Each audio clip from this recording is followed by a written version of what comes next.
Bonjour camarades.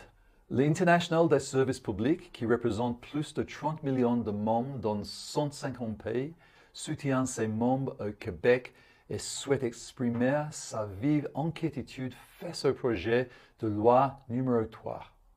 Le ISP est préoccupé par ce projet de loi qui constitue une attaque frontale contre l'autonomie syndicale et les droits fondamentaux de l'association.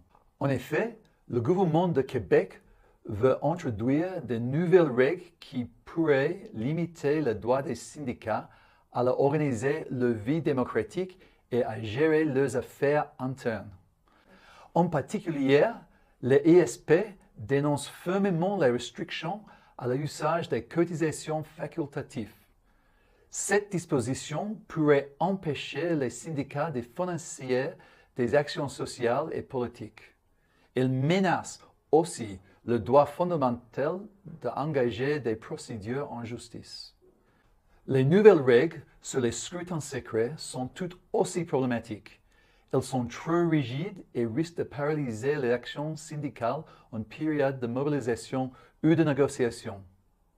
Les syndicats disposent déjà de tous ces outils pour se gouverner, assurer la transparence et la reddition de comptes et faire vivre la démocratie interne.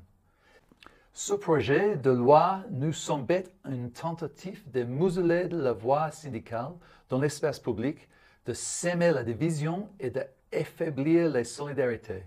Les travailleurs et les travailleuses méritent des syndicats forts, libres et capables de défendre leurs intérêts sans ingérence politique.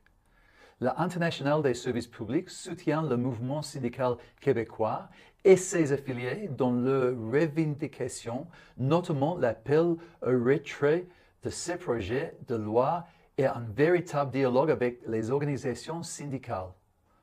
On observe un peu partout dans le monde des tendances autoritaires et le mouvement syndical est l'un des derniers remparts de la démocratie.